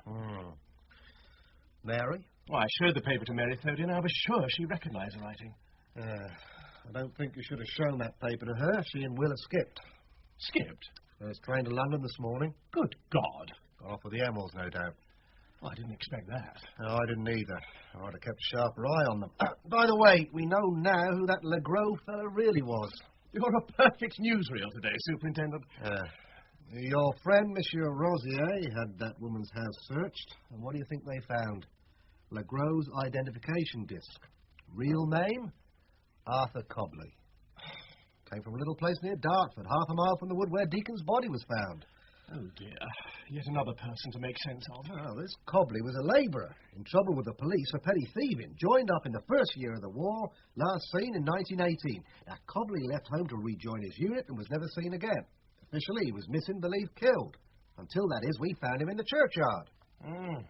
Makes no sense, Superintendent. I mean, if this man joined up in the first year of the war, how could he have been in league with Deacon, who went to Maidstone in 1914? There was no time. Did he have a relative in jail or something? Deacon broke away from a working party, didn't he? Still wearing his prison dress. That must mean the escape wasn't planned beforehand. Well, they'd have found him quick enough if he hadn't fallen into that ditch. I can see it now, plain as a pikestaff. Cobley's on the way to take the train to Dartford to join up with the troops going back to France. What are you doing? Stop! Shut up, you! Now, what have we here? That's a funny suit of clothes for a man to be wearing in this part of the world. Let me go! Why should I let you go? So that someone else can find you? Let me go, and I'll make you a rich man. Oh, yeah? Yes. Well, what is it? The Wilbraham Emeralds. That's what it is. Do stick with me, and I'll put hundreds of thousands of pounds in your hands. Well, it's attractive. Yeah, it is. I know where they're hidden. Do you? I do. What's more, I've got a note on me that says where it is. Oh, you have you? Then you can damn well take that. Now then.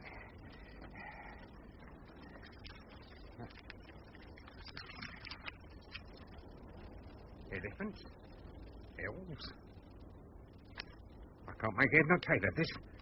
Here, you. Oh, God. Oh, that's told it. How's that so far? Oh, it's fine, full-blooded stuff. But why should Deacon be carrying a note of the hiding place on him? And how did it come to be written on foreign paper? Well, then, perhaps he gave him the cipher to his wife. Spills his wife's address like a fool, and then it all happens the way I said. Cobley goes back to France, deserts, gets taken care of by Suzanne. He keeps quiet about who he is because he doesn't know whether Deacon's body's been found or not. Then he writes to Mrs. Deacon, gets a cipher out of her, tells her he's got the key to it. And who helped Cobley come over to England? Well,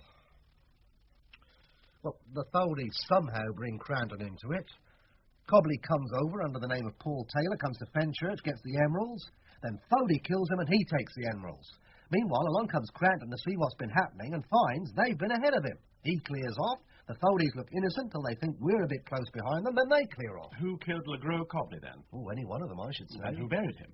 Well, not Will. And how was it done? Who would tie Cobley up? Why not kill him straight away? Why did Foldy take £200 out of the bank and put it back again? Who did Potty Peak see in the church on the night of the 30th? And why was the cipher found in the belfry? I can't answer everything at once, can I? Well, Superintendent, let's go and have a hunt among the cherubim. The what? More cobwebs than anything else, Lord Peter. Beautiful old work, this is. I'll just ease one of these wooden pegs out. That's the way. Look, someone's sawn a few inches off this peg. See? Some old schoolboy cash originally, actually. Just the same as I did when I was a kid. You put your marbles in the hole or whatever else you want to hide, put the peg back, and nobody will know about it. Well, this is where Deacon will have hidden his emeralds. Amazing. Well, I'll be damned. Oh, sorry, Rector. Something in here. Easy does it.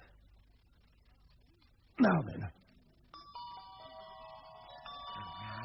Brown paper. A cascade of green and gold. A cascade.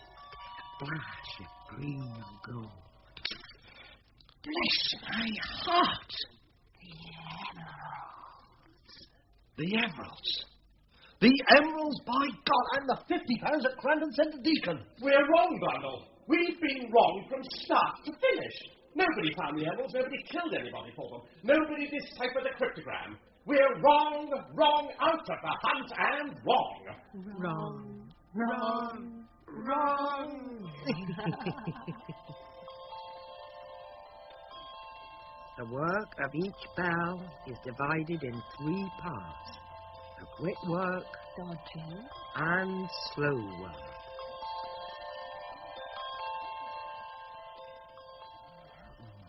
Superintendent, I have slept on it and I have solved the entire problem with one trivial exception. Come along then, Lord Peter, spill it. Well, the bit I haven't solved is the murder. But that's a trifle. I know who the dead man was, why he was tied up, where he died, who sent the cryptogram to whom, why Will Thurday drew £200 out of the bank and put it back again, where and why the Thurdays have gone, why Jim Thurday missed his train, why Cranton came here, what he did and why he's lying about it, and how the beer bottle got into the belfry. Oh, is that all? Oh, yes.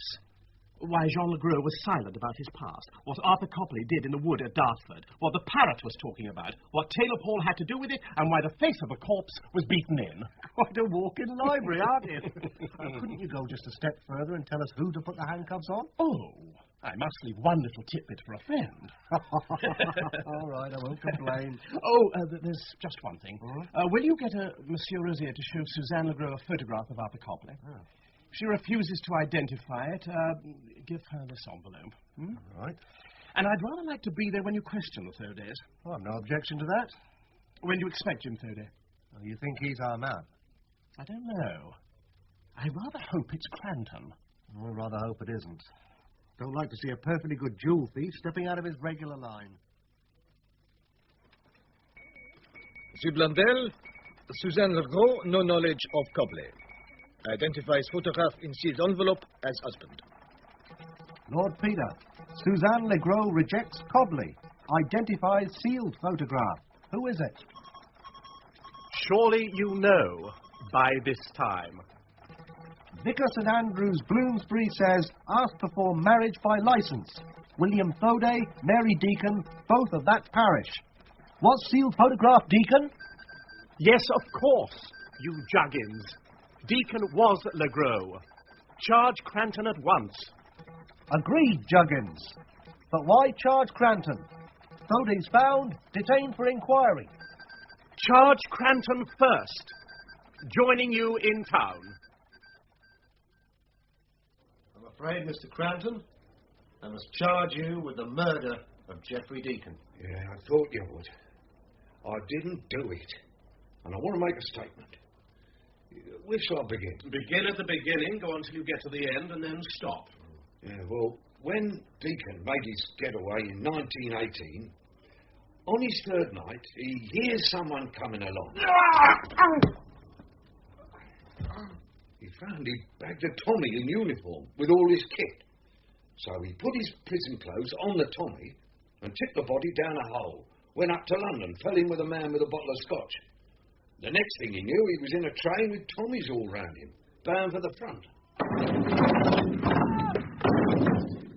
He got shot and a girl found him. We know all about that. Well, in 1924, Deacon came across an article in an old English newspaper which mentioned finding his own body, as everybody thought. And that reminded him of the emeralds. So he wrote me a letter, which I got when I come out of Dartmoor. I agreed to help him get over here. He couldn't come as Deacon, and he didn't want to come as Legros, so he suggested his papers be made out to Paul Taylor. He came across on the 29th of December and was to meet me in London with the studs the next day, or the day after. Well, I heard nothing, so I thought I'd better go and see what was happening. That was when we ran across one another. Did you look for the emeralds? I knew it must have something to do with the bells. So I made a couple of picklocks on the forge and went down to the church. The door was open. I went up through the belfry door. I'll give him Taylor, Paul and Batty Thomas. I was in a place with ropes in it. Then a ladder, more ropes, another ladder, and a trap door. The trap door was open. Oh, God. Pitch black. Can't see a thing. Have you ever been up in that place? Seen them bells? No, I didn't know the first thing about bells. So I looked around on the floor with a torch and... Oh, my God. Deacon, dead as a doornail, tied up to a big post. Looked as though he'd been struck dead and mad all at one go. Then I heard someone coming, and I hid. I heard a man pulling and hauling, as if he was dragging old Deacon after him. I tried the door on the roof. I didn't want to go back down into the church. Pitch black. How high is the tower? 130 feet? 1,030. Need to be a steeplejack up here. I hung onto that parapet with both hands. Best go back inside. It's very, very dark. Hold on to your torch. Damn. I tell you, those bells were alive. I got out somehow. I ran like hell. I fell into a ditch full of water, like an ice bowl. By the time I got to London, I was in a fever. Rheumatic fever. And the cipher? Well, it must have fallen out of my pocket when I pulled the torch out. I never killed Deacon. Well, let's hope this will keep you out of Belfries. Oh, I'm done with religion. If I ever go inside a church again, you can put me in Broadmoor. We've done nothing we need be ashamed of. Harry and me hope we could just slip away to make Mary an honest woman. That's all. Well, it's rough luck on you, but the law's the law. Deacon was a bad lot. The fact remains somebody put him away, and it's my job to find out who did it. Mr. Thurday, the superintendent doesn't want to stand in the way of your marriage. The ugly fact remains that you were the man with the best cause to kill Deacon. If a charge were laid against you, they might want Mary to give evidence. And if they did? The law does not allow a wife to give evidence against her husband. I see. They can even come between us at the altar rails. Never a man doesn't have killing, he's the one, and I hope he's burning in hell for it. Mrs. Thurday, when did you first realise that Deacon had been alive until the beginning of this year, and that you were therefore not legally married to Will Thurday? When you showed me that piece of his writing, I realised then that the man in Lady Thorpe's grave, he must have been Deacon. You were sure till then that Deacon had died in 1918? Well, of course. I'd never have married Will otherwise. If you tell us everything you know, and we're satisfied that Mary knows nothing, then you can go ahead and get married straight away. Isn't that right, Superintendent? That's right. Well, perhaps it was Mrs. Thurday all along. Perhaps she was the one. Stop that! That weren't Mary, my lord. She never knew. I did know. When did you know? When the body was found. Why didn't you say so then? What? If everybody knew me and Mary weren't married, I hope Mary needn't never know. I decided to say nothing about it and take the sin, if it were a sin on my shoulders. When you showed Mary the papers, she asked me if the dead man were Deacon, and I told her it were. How did you know who the dead man was? He was terribly disfigured, you know. I heard something about it from Rector's Emily. She happened to hear something his lordship said to Mr. Bunter. You thought he'd come after the emeralds, didn't you? Oh, was that what he was after? Oh, we always thought Cranton had got them. You didn't know they'd been hidden in the church? In the church? We found them there on Monday, tucked away in the roof. Oh, thank God for that. Now they ought to be able to say I had a hand in it. Dirty villain. He did double-cross Cranton after all. I'm afraid there's not much to be said in favour of the late Mr. Deacon, Mrs. Thurday. You're not the only one to suffer. He married another woman over in France, and she's left with 3 small children. Now, Will Thurday, you can either be charged with murder and tell the truth to the judge and jury, or you can come clean now. I've nothing more to say. Well, that's a pity. I believe you met Deacon in the church of the night of December the 30th. Potty Peak saw you. That's a lie. Between December the 30th and January the 4th, somebody killed Deacon. And on the night of the 4th, somebody buried the body. Somebody who took care to mutilate his hands and face beyond recognition. You couldn't have buried him because you were ill, but killing is a different matter. He didn't starve to death, and if you didn't kill him, who took him his food in the interval? And who, after having fed him and killed him, rolled him down the belfry ladder on the night of the 4th, with a witness sitting in the roof of the tower? We could get Will on being an accessory after the fact. I mean, he's shielding whoever killed Deacon, if he didn't do it himself. If ever a fellow deserved a sticky death, it's this Deacon brute. If the law had found him, the law would have hanged him, with loud applause from all good citizens. Why should we hang a perfectly decent chap for anticipating the Lord and doing our dirty work for us? It is the law, my lord. It's not my place to argue with it. Curse Deacon. He's a perfect nuisance, dead or alive, and whoever killed him was a public benefactor. Wish I'd killed him myself. Perhaps I did. Perhaps the rector did. I've got a hunch that James Thody may have quite a lot to say. Well, there's not much more we can do at the moment. Are you going back to Fenchurch, Lord Peter? Not at present. My brother Denver and I are going to Walbeach to open the new cut. Well, I expect we shall see you there. Lord Peter? I say, Lord Peter? Hilary, hello. How very nice to see you. You know the emeralds were given back to Mrs. Wilbraham? Yes. Well, the old lady has just died. Oh, I'm sorry to hear that. Oh, she was frightfully ill. She left her estate to Daddy and then to me. And she said that the emeralds should be given to Lord Peter Wimsey, who seems to be a sensible man and have acted without interested motives. She made you my trustee. I wanted to tell you myself. That's marvellous, but I can't accept the necklace. You should have it, Hilary. Oh, I couldn't possibly. There's so many painful associations for me. What about Uncle Edward? Oh, he'll be worse than ever. He'll want me to marry some horrible rich man. And if I want to marry a poor one, he'll say he's after the money. I don't want to marry anybody. Well, then don't. Be a wealthy spinster. Oh, she'll become like Aunt Wilbraham, not me. Be a nice wealthy spinster. Are there any? Well, as me. I mean, I'm a nice wealthy bachelor. Well, fairly nice anyway. And it's fun to be rich. Beastly things, those emeralds. They killed Grandfather. Practically killed Dad. They'll kill Deacon, and they'll kill somebody else before long. I'll keep them until you're 21, and then we'll form ourselves into a Wilbraham Estate Disposals Committee and do something exciting with the lot. What a super idea. Oh, dear. What's the matter now? Look at the time. My brother the Duke is about to make a speech which will be a model of the obvious. Come on.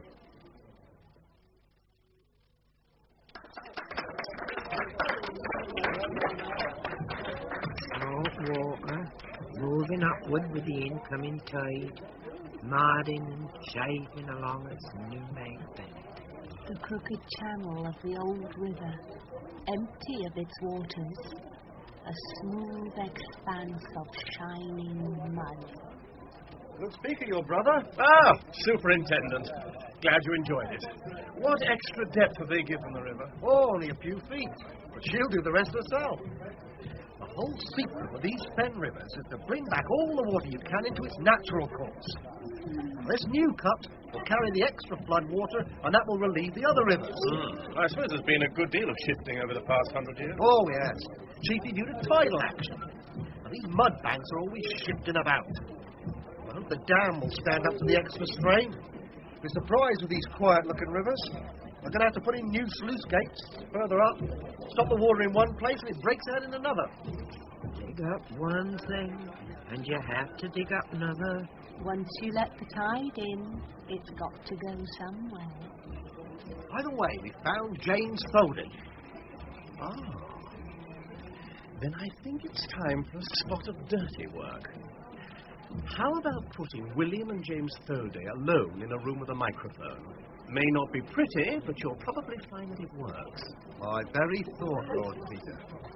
It'll be the first time the brothers have met since January the 4th. Well, William? Well, James. How much do they know? Pretty well everything. Then you'd better let me take the blame. I ain't married. Oh, in God's name, man, couldn't you have got rid of the fellow without killing him? That's just what I was going to say to you. You mean it weren't you? Of course not. I ain't a fool. My God, when he come up out of that there grave like Judgment Day, I wish you killed me along of him. I never touched him till after he was dead. Huh? I thought you were a fool to have done it. So I broke his ugly face so that nobody should ever guess who he was. It's bad luck the grave opens so soon. Yeah, but do you see here, James? If we never killed him, who did? Hey, what's going on? Right, we were listening to you. What damn cheek. We heard everything. You've both been suspecting each other and shielding each other. We got that clear. Now let's have the true story. Well, you first. I don't know as I got much more to tell you. Start with the night of December the 30th. Well, that was pretty late. I was a-coming home, just after seeing one of the cows up at Sir Henry's place, and I was walking past the church. A dark, dark night. There's no lightning in the dark. There's a light on the church porch.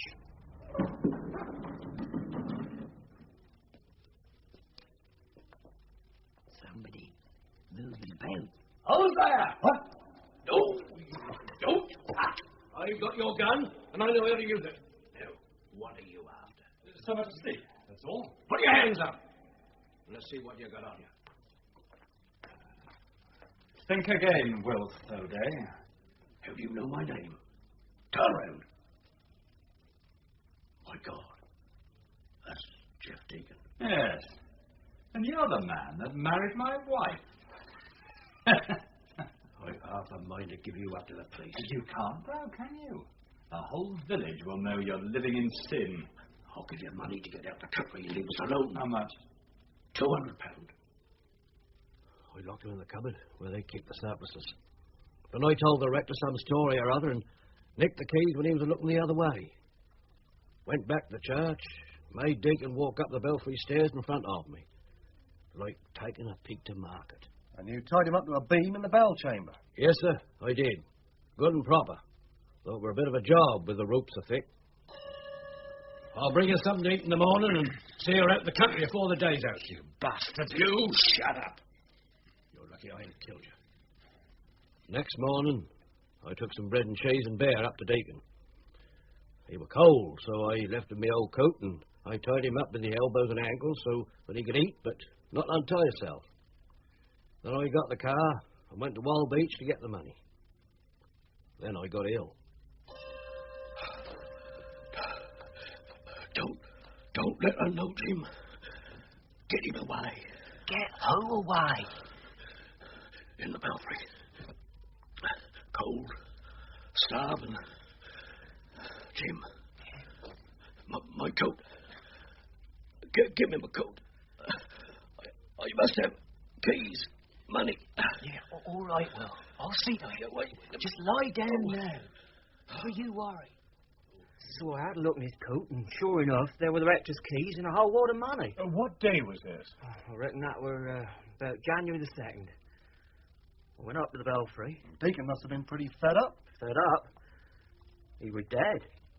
And cold. Starved to death? Not he.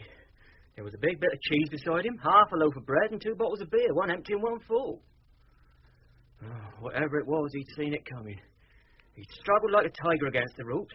They cut through his jacket and his socks and his face. My God, sir, I never seen nothing like it. His eyes staring open like he'd looked down into hell. Ah, now we're coming to it. I knew, Deacon.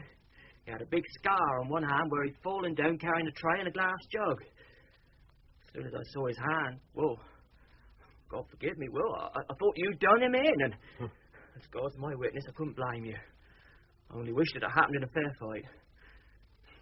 Then I remembered that Lady Thorpe's funeral was fixed for the Saturday. We know what you did on the Saturday. How do you know? There was a witness on the top of that bell chamber.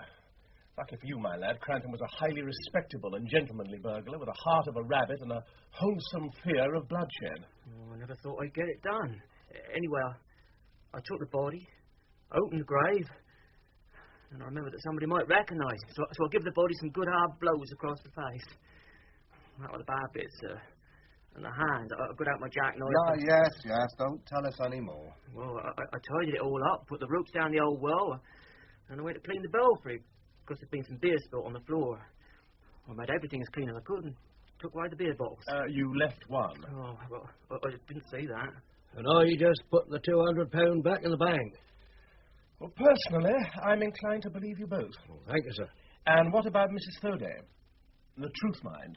Oh, when I told her, she said we was getting married again because we was living in sin.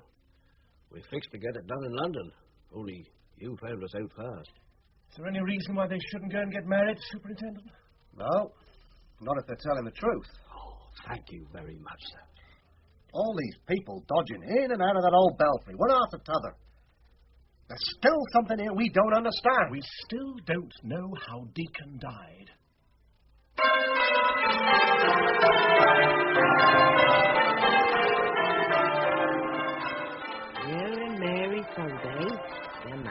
performed have gone home. Jim Frodo is returned to his ship. And Lord Peter has left us, the mystery still unsolved.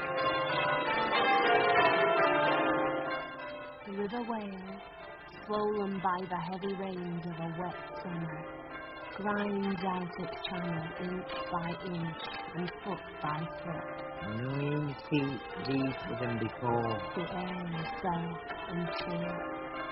I think Lord Peter should come back and visit us again, don't you, Batty Thomas? Yes, I do, Taylor Paul.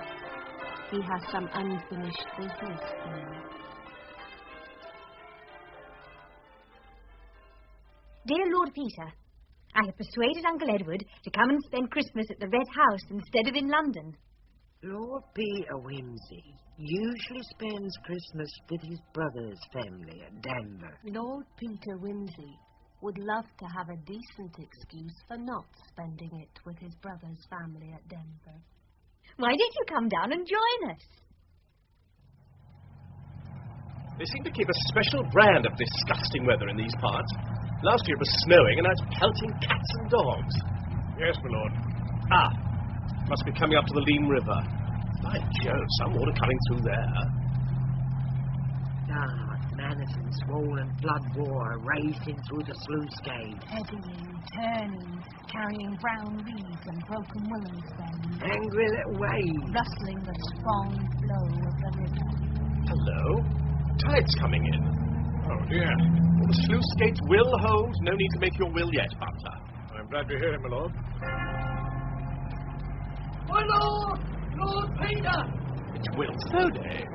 Go and warn St Paul that the sluice gates are going!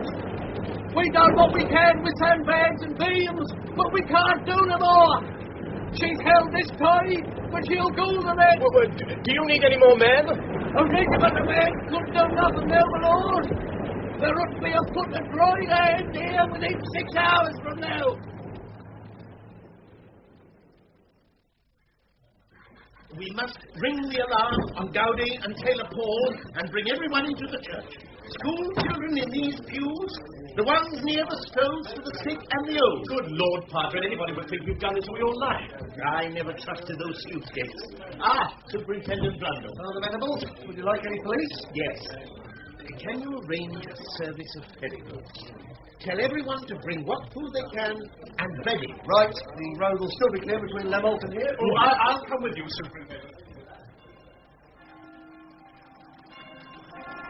Barges like battering rams against the piers. The beams rocking and swaying. Cracking, parting. The river pours over the tumult to meet the battering force of the tide.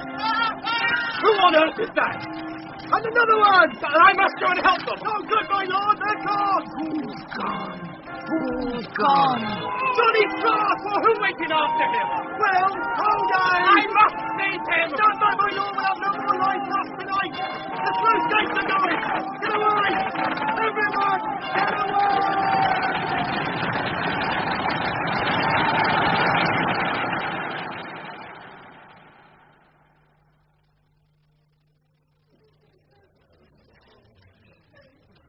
I'm afraid I have some bad news, everyone. An accident to John Cross and William Fodé. God rest them, poor brave fellows. Will went to rescue Johnny. They were both carried away by the flood.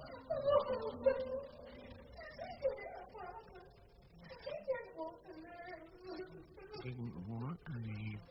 We know how he died, don't we? But how did Deacon die?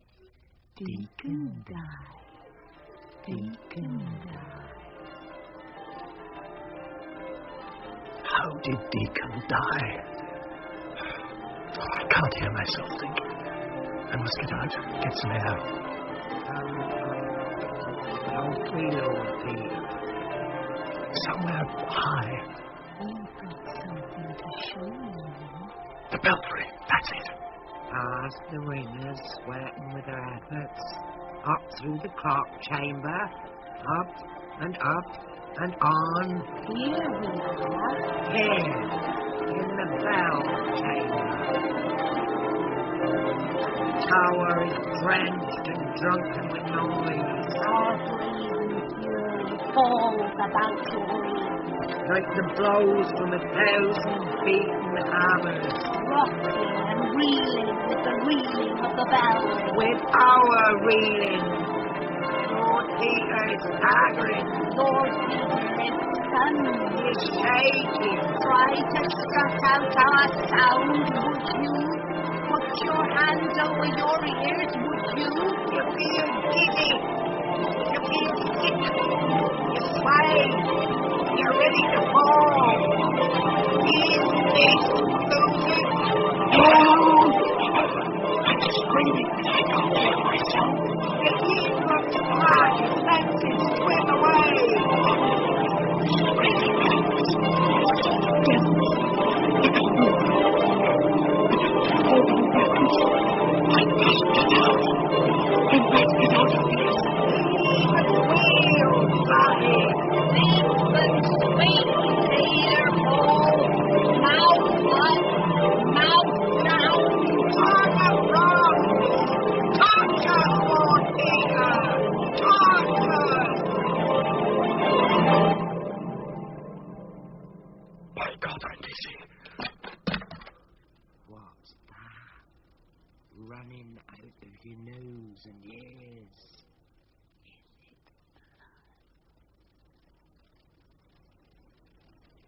Oh, thank God for the moon. And there's the Fen, like the sea, seen through the porthole of a rolling ship.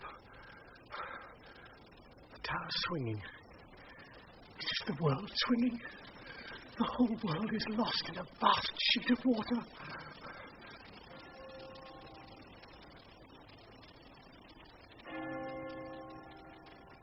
Now I know how Deacon died.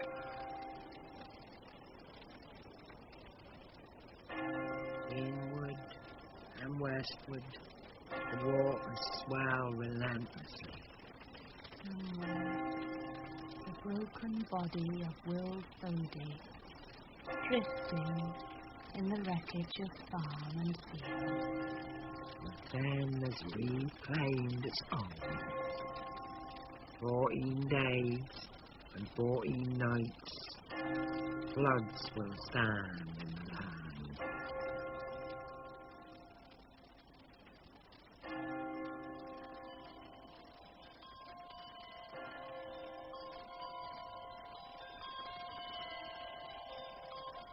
The level of water is down. Look!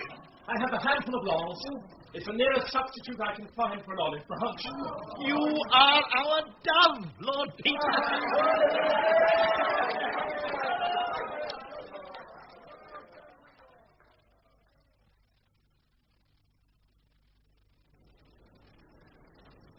Poor Will. He died finally, and his sins died with him. We needn't look for a murderer now, Padre. What do you mean, my lord? Because the murderers of Geoffrey Deacon are hanging already. Murderers? More than one? Who were they? Gaudy, Sabaoth, John, Jericho, Jubilee, Dimity, Batty Thomas, and Taylor Paul. The night they rang the alarm for the flood, I was in the bell chamber. I know that if I'd stayed 10 minutes longer, I should have been dead too. I don't know exactly what of. Stroke, apoplexy, call it what you like. The sound of a trumpet laid flat the walls of Jericho, and the note of a fiddle will shatter a vessel of glass. Deacon was shut up there, roped and tied for 9 interminable hours, between the old year and the new. Then you were right, my lord, when you said that the rector or you might have murdered him. I was right. We did.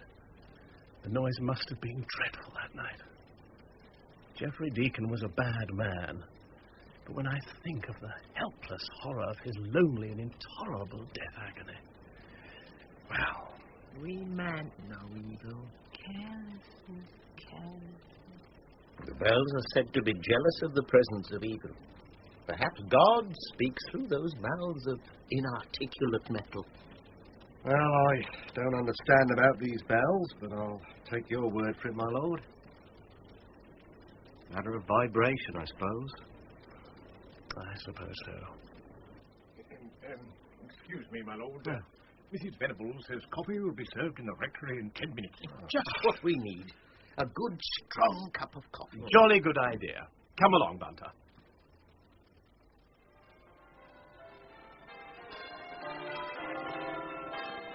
The voice of the bells of Fenchurch St Paul. Gaude, gaude, Domini in laude. Sanctus, sanctus, sanctus, Dominus Deus. Paul is my name, honour that same. Gaude, Sabaoth, John, Jericho, Jubilee, Dimity, Batty Thomas, and Tailor Paul. 9 tailors make a man.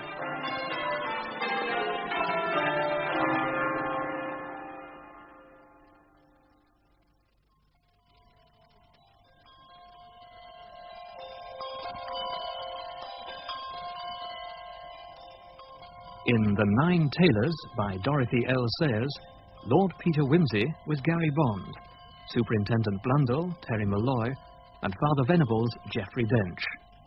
Tailor Paul was Mary Wimbush, Batty Thomas, Hedley Nicklow, Will Thoday and Harry Gotobed, Peter Tuddenham, and Mary Thoday, Elizabeth Proud. Mrs. Venables was Joyce Gibbs, Jack Godfrey and James Thoday, Andrew Branch, Hilary Thorpe, Moira Leslie, and Bunter, William Edel. Cranton was Edwin Richfield, Dr. Baines and Potty Peak, David Lerner, the coroner, Edward Thorpe and Monsieur Rosier, Gordon Reed, and Suzanne Legros and Mrs. Coppins, Patricia Gallimore. Deacon and Ezra Wilderspin were Graham Padden, P.C. Priest and Arthur Cobley, Manning Wilson, and Mrs. Gates and Mrs. Tebbert, Shirley Stelfox. The Nine Tailors was dramatised by Micheline Wandor. Technical presentation was by Mark Decker, assisted by Ned Abel and Mark Botfield. And the director in Birmingham was Vanessa Whitburn.